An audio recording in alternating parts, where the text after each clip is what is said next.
সাথে নিয়ে 53 বছর বয়স্ক একজন নবী 8 বছর পরে আল্লাহ রাব্বুল আলামিন এবার রাসূলকে আবার সেই তার কথা মতো ওয়াদা রক্ষা করে আবার মক্কায় আনলেন। এবার রাসূলের সাথে একজন নয়, এবার রাসূলের সাথে 10,000। এবার রাতের অন্ধকার নয়, এবার দিনের আলোতে। সুতরাং যারা মাজলুম তারা চিরদিন মাজলুম থাকে না, জালেম চিরদিন বিজয়ী থাকে না। জালেমদেরকে সময়ের ব্যবধানে আল্লাহ পদদলিত করেন, পরাস্ত করেন, পরাজিত করেন, ধ্বংস করেন, পানিতে ডুবায় মারেন, দেশ থেকে পালাতে বাধ্য করেন। আর মাজলুমরা চিরদিন মাজলুম থাকে না। আল্লাহ পাক মাজলুমদেরকে আয়না ঘরে 8 বছর চরম জুলুম নির্যাতনের পরেও দিনের সূর্যের আলোতে আল্লাহ পাক আনার ব্যবস্থা করেন। সে আল্লাহ এখন আছে না নাই? আগের মতো আছে? আজ থেকে 3 মাস আগে কি কল্পনা করা গেছে ডাক্তার সৈয়দ আব্দুল্লাহ মোহাম্মদ তাহের এভাবে হাজার হাজার জনতাকে সাথে নিয়ে নিজের জন্মভূমি চট্টগ্রামে প্রধান অতিথি হয়ে এভাবে তিনি কথা বলবেন নাকি কল্পনা করা গেছে? কল্পনা করা যায়নি। সে আল্লাহ 3 মাসের ব্যবধানে সে আল্লাহ রাব্বুল আলামিন এই চমৎকার পরিবেশ করে দিলেন। সে আল্লাহর উপরে পরিপূর্ণ আস্থা রেখে ভয় পাওয়া যাবে না, চিন্তা করা যাবে না, পেরেশান হওয়া যাবে না। ওয়ালা তাহজানু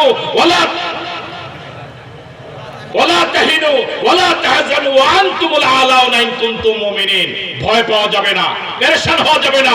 বিজয় ইমানদারদের, যদি ইমানদার হওয়া যায়।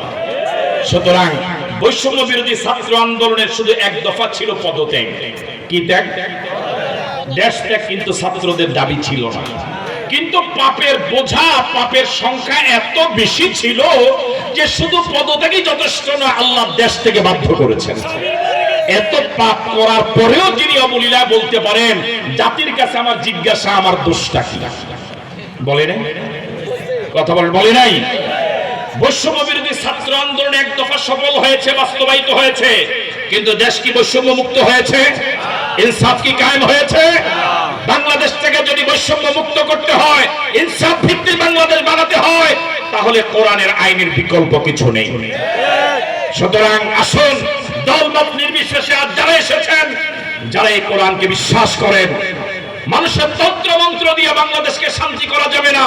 বিগত 53 বছর যারা দেশ শাসন করেছে দেশকে শান্তি দিতে পারে নাই, যেহেতু কোরআন দিয়ে তারা দেশ শাসন করে নাই।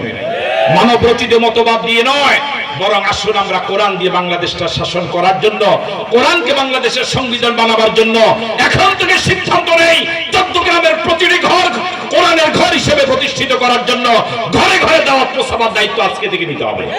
রাজি আছি? আমাদের বাংলাদেশ কোরআন দিয়ে চলুক, এটাকে আমরা চাই।